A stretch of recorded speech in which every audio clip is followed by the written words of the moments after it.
So this is Viking Valley in Norway. It's basically like a recreation of how Viking villages were way back in the day, and people are even, dressed in period correct clothing and everything, how it used to be. So I wanted to stop by and check this out and walk you through it.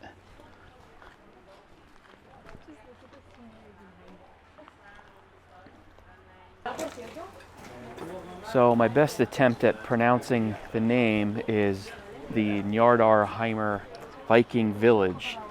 And it's basically designed to show you how the Vikings lived 1,000 years ago.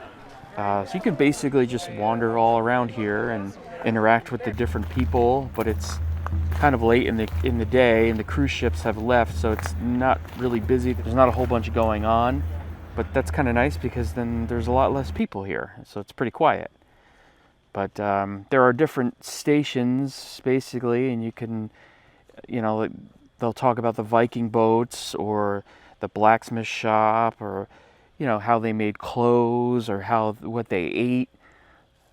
Pretty interesting place.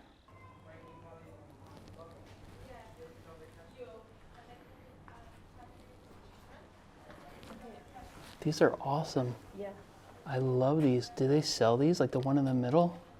Or the one on the end? It's awesome, man. Look at this thing. That is so cool. Whoa, look at this. It's so dark in here, though.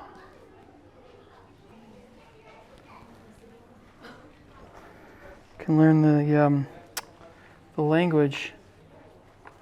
I guess that's what that is. It's their language. You can, so you can spell, you can learn the language, you can spell. So they're called runes? Runes. Okay.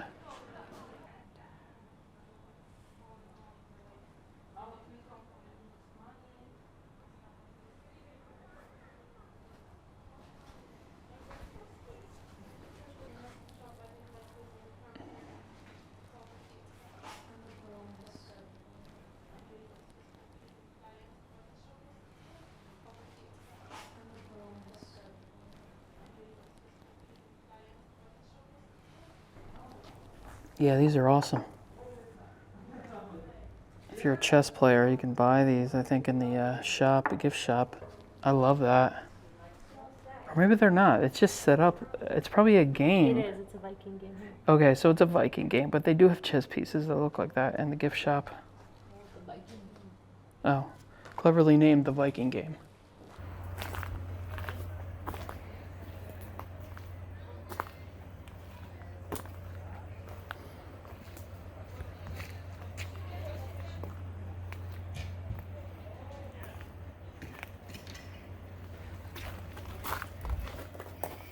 Wow, look at that. The kids.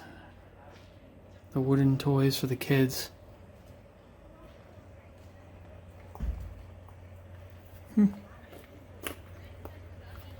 Look at the background, the backdrop here. See if you can count all the waterfalls. You can't even see the ones over there anymore. It's incredible. It's like, looks like Jurassic Park around here.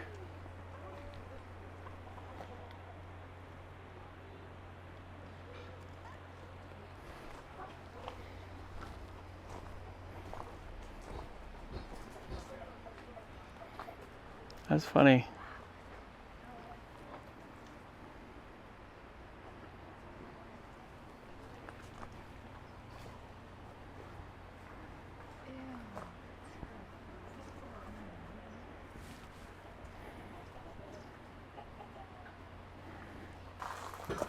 Yeah, they're making my honey cakes.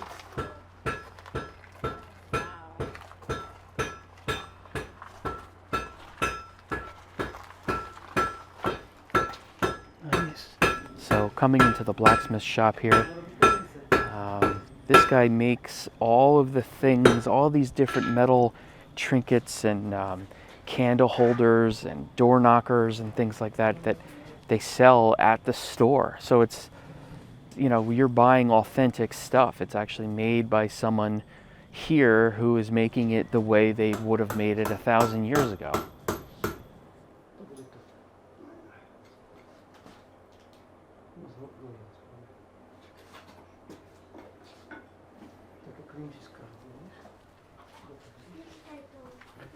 Kind of dark in here and hard to see, but this is a bedroom.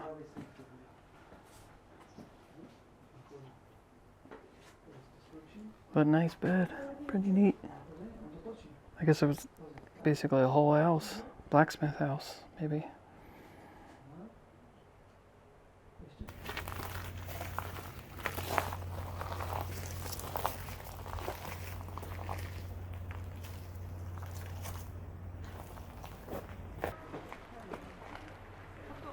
Wow, look at these pelts over here.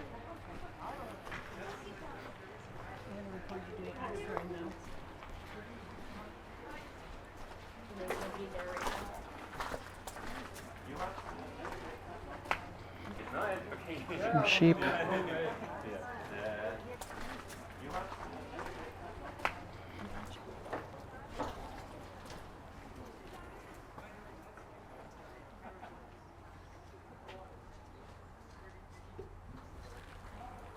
Oh, that's pretty cool.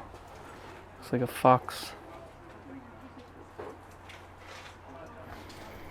Look at these old tools they used to use.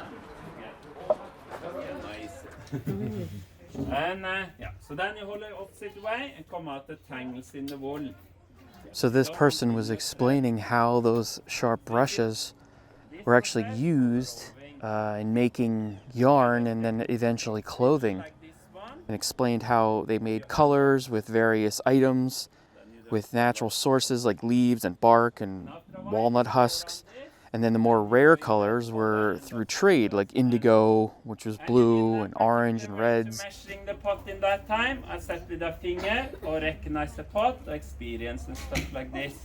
It almost look like magical, can make a flexible sword like this. Wow. And they have to be flexible, if not, they only break if you hit something hard. And then a little while later, he was explaining some of the different weapons that the Vikings used and how they used them.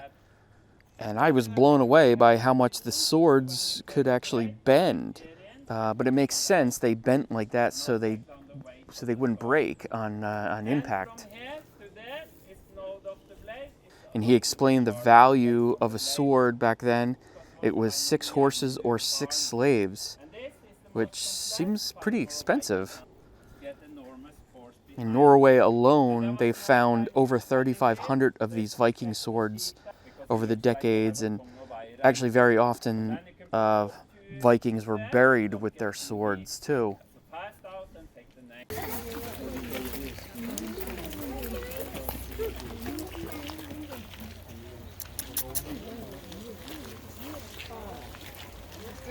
Over 70 gods, and each god was kind of homemade.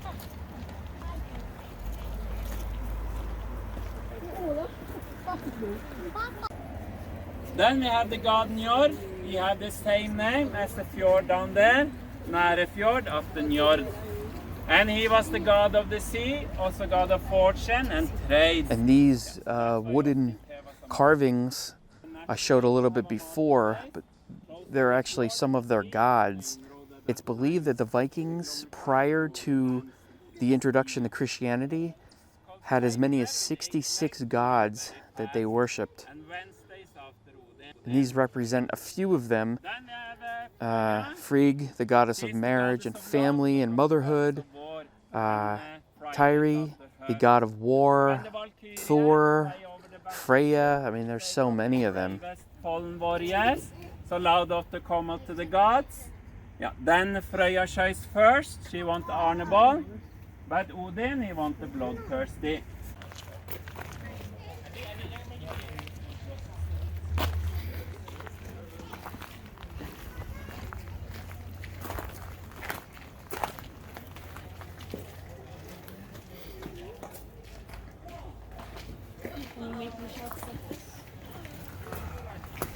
So from what I understand, this village was really one man's dream. He wanted to create this type of place where people still of that Viking era life could come and show their expertise off and really just live that life.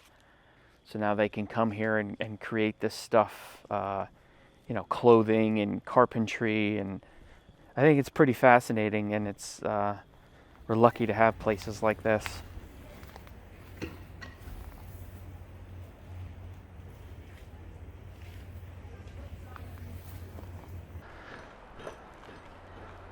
Wow, look at that house up there, having nothing to do with this establishment here. That's a heck of a piece of property.